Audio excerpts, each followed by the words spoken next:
My name is Claire Dalton, a 32-year-old interior designer from Oklahoma City. I'd spent months planning my dream wedding, picturing every detail: the vows, the laughter, the moment I'd walk down the aisle. My fiancé and I poured our hearts into it, believing my parents would be there front and center to witness the biggest day of my life. But then one phone call shattered that dream. My father's voice was flat, unapologetic. They weren't coming. Instead, they were taking my younger brother on a lavish trip to Big Sur, a vacation they said was more important than my wedding. The words hit like a slap, reigniting every childhood memory of being overlooked. Always second to my brother, I stood frozen, gripping the phone as my mother echoed his excuse, her tone dismissive. I wasn't just hurt. I was done. Done begging for their attention. Done swallowing the pain of their favoritism. That night, I made a choice. I wasn't going to let their absence ruin my day.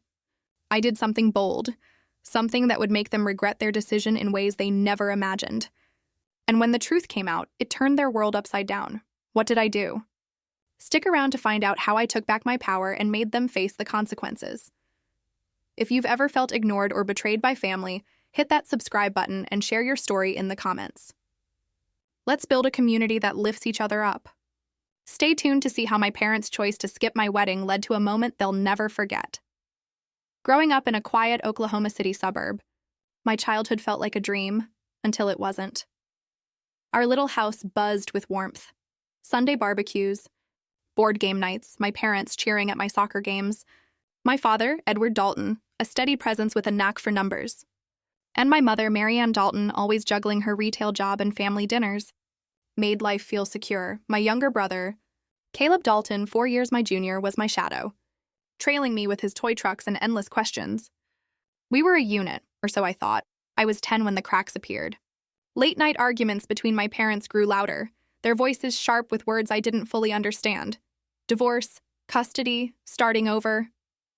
I'd hide under my blanket, heart racing, praying they'd stay together. They did, but something shifted. The air in our house turned heavy, like a storm that never quite broke. After that, my parents changed. They poured their attention into my brother, as if he were the glue holding them together. It started small.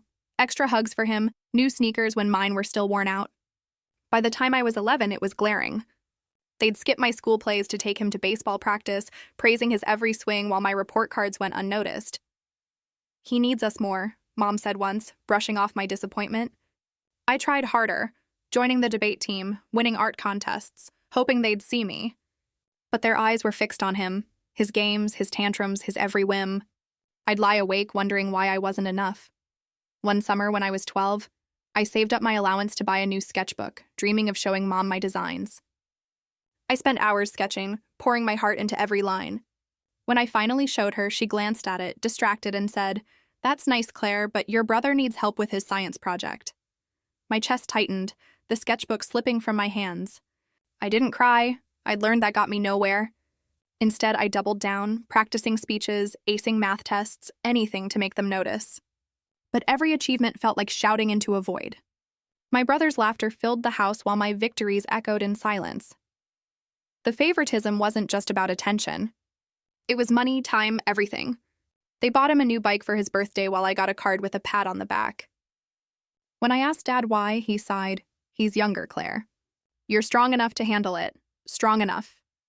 Those words burned, carving a hollow space inside me. I started keeping score, every missed recital, every time they chose his needs over mine. By 13, I stopped asking for their approval, but the hurt lingered, sharp and unrelenting. I'd watch them cheer at his games, their smiles wide, and feel like a stranger in my own home. Looking back, those years shaped me. I learned to rely on myself, to build my own world where I wasn't invisible. But the sting of being second best never faded. It wasn't just about the things they gave him. It was the love they withheld from me. I carried that weight, not knowing how it would explode years later. By my teenage years, I was done pleading for their attention. As I got older, my parents' favoritism toward Caleb became impossible to ignore. By high school, the gap between us was a chasm. My father always buried in his accounting ledgers, and my mother, rushing between her retail shifts, funneled their energy and money into Caleb's every want. At 16, he got a shiny new pickup truck for his birthday, paid for without a second thought. Meanwhile, I was handed the keys to their old sedan, told it was good enough for me. "Claire, you're responsible," Dad said, his tone implying I should be grateful for scraps. I wasn't asking for a car. I just wanted them to see me. In my senior year, I earned a full-ride scholarship to the University of Oklahoma for art and design. I rushed home bursting with pride, expecting a celebration. Instead, Mom barely looked up from her phone. "That's great, Claire, but Caleb's got a big game this weekend," she said, distracted.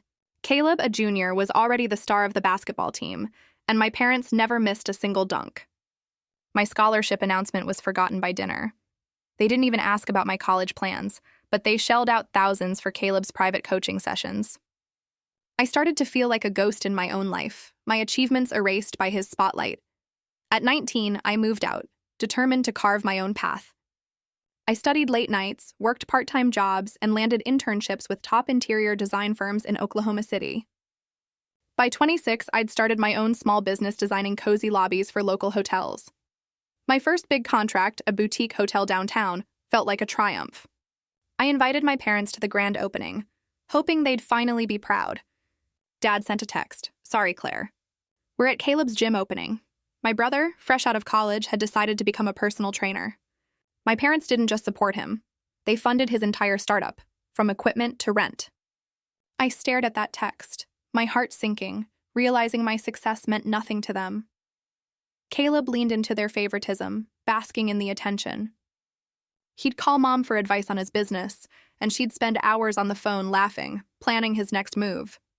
When I called to share news about a new client, she'd cut me off. "Can we talk later? Caleb's got a big meeting."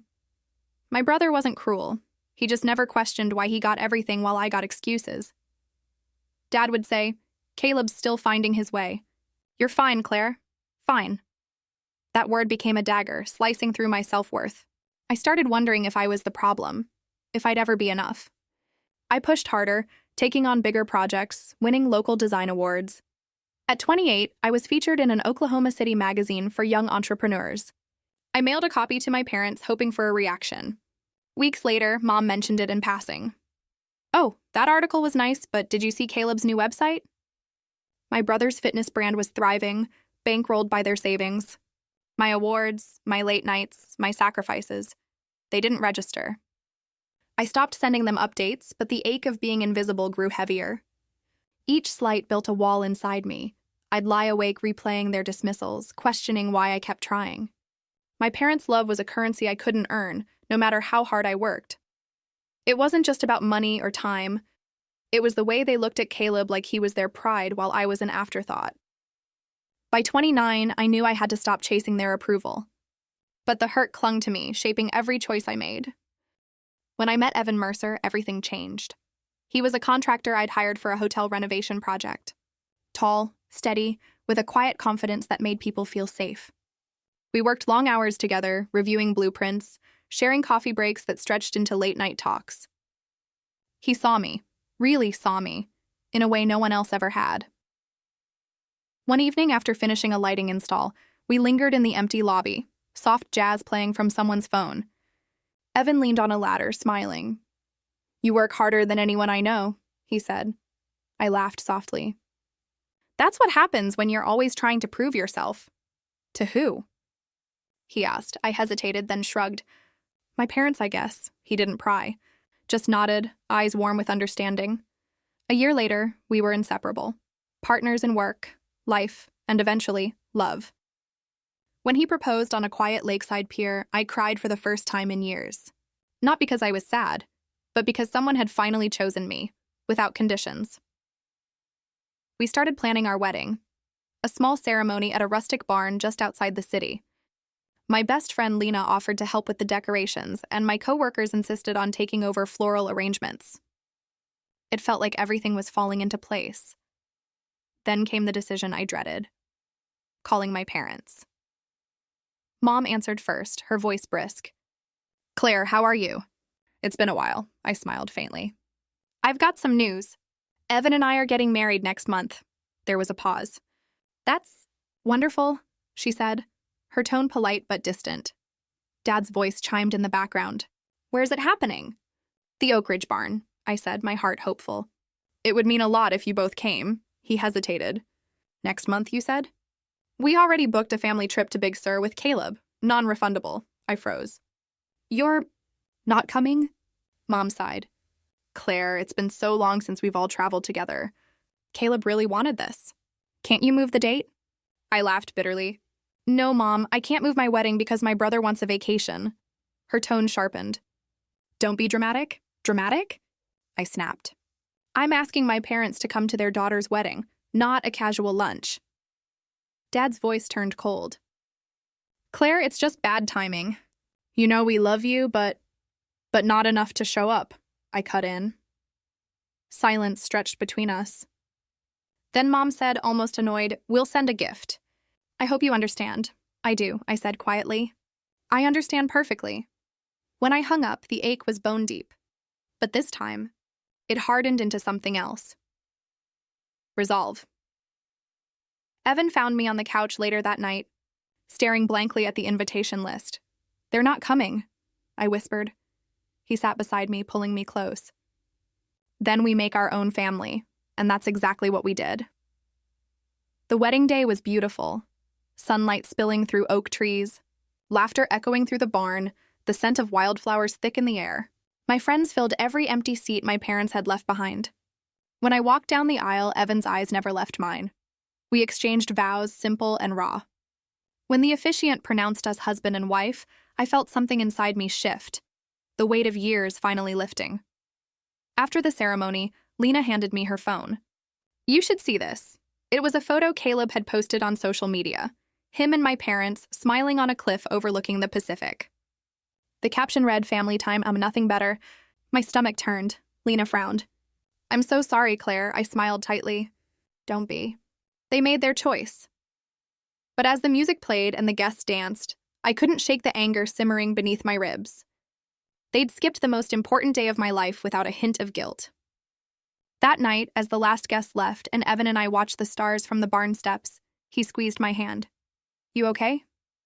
I will be, I said softly. Someday. In the weeks that followed, I buried myself in work. The wedding photos went viral on social media. The rustic setup, the handmade decor, everything perfect. Strangers praised my designs, calling it the most heartfelt DIY wedding they'd seen.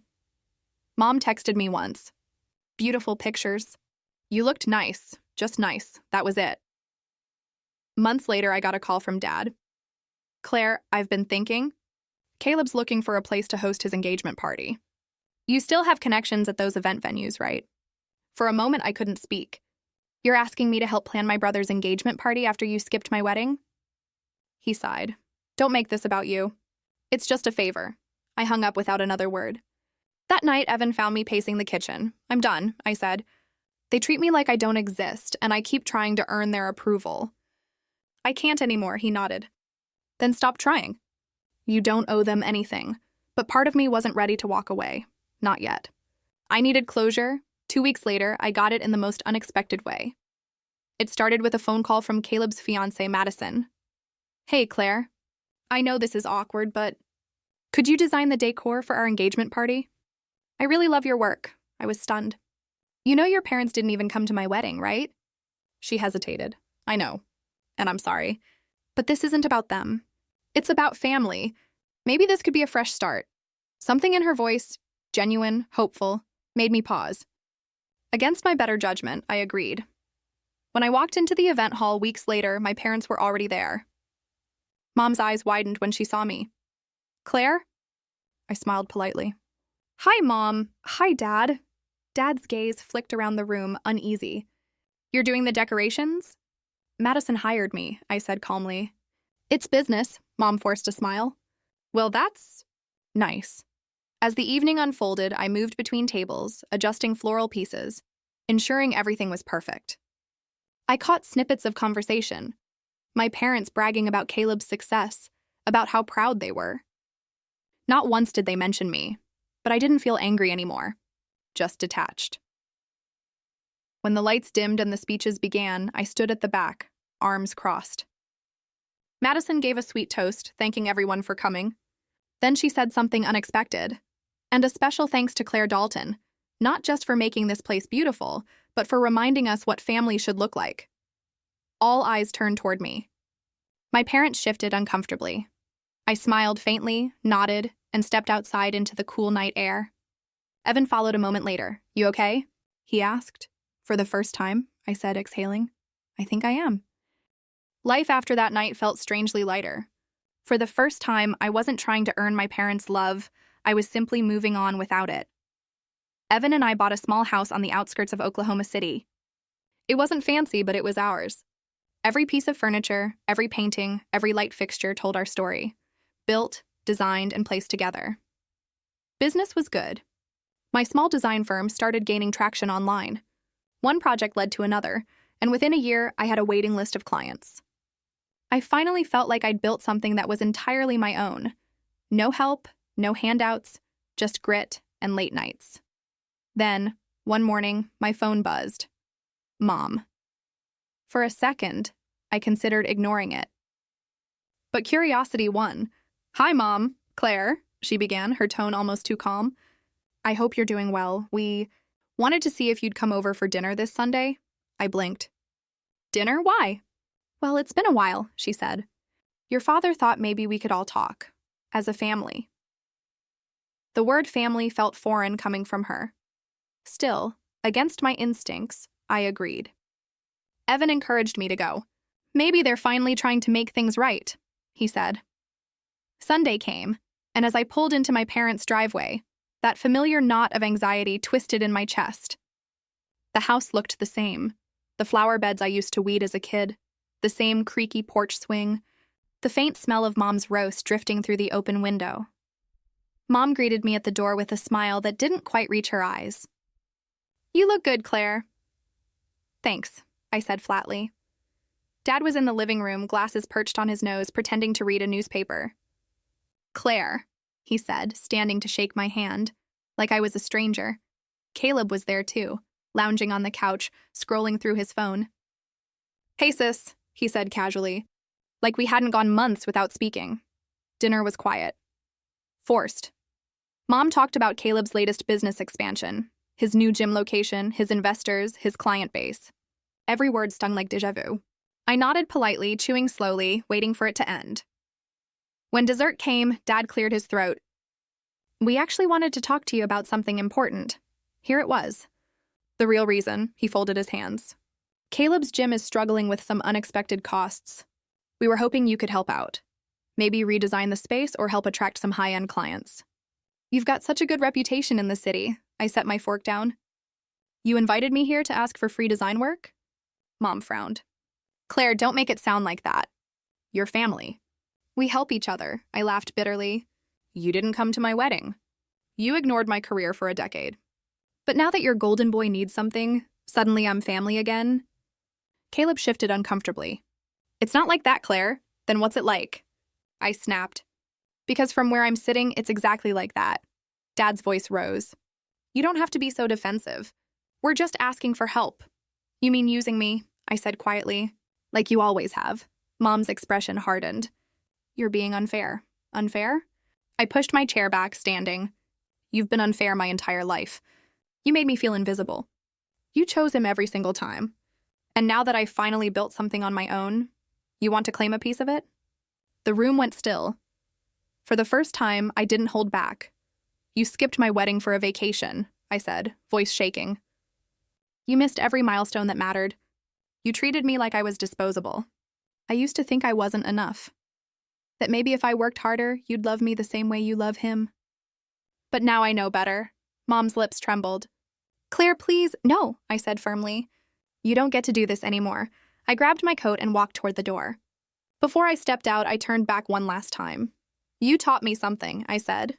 "That blood doesn't make family and love does. And the people who truly love me were at my wedding."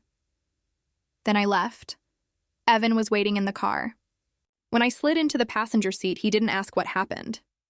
He just took my hand. As we drove away, tears finally spilled down my cheeks. Not from sadness, but from release. That night, I deleted their numbers. I didn't block them, but I made a silent promise to myself. No more reaching out. If they wanted to be in my life, they'd have to earn it. Months passed. I focused on my work, my marriage, my peace. Evan and I traveled, laughed, built routines that felt like home. Then, out of nowhere, life threw another curveball. One afternoon, my phone buzzed again. An unknown number. Hello? Claire?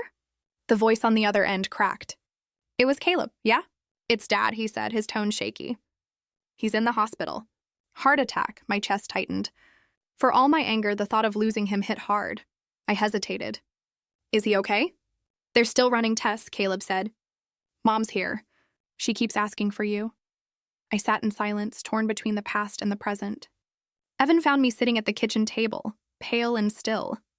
Claire, he said gently, you don't have to go if you're not ready. But I was. For closure, one way or another. When I walked into that cold hospital room, everything felt surreal. Mom was sitting by Dad's bed, eyes red and tired.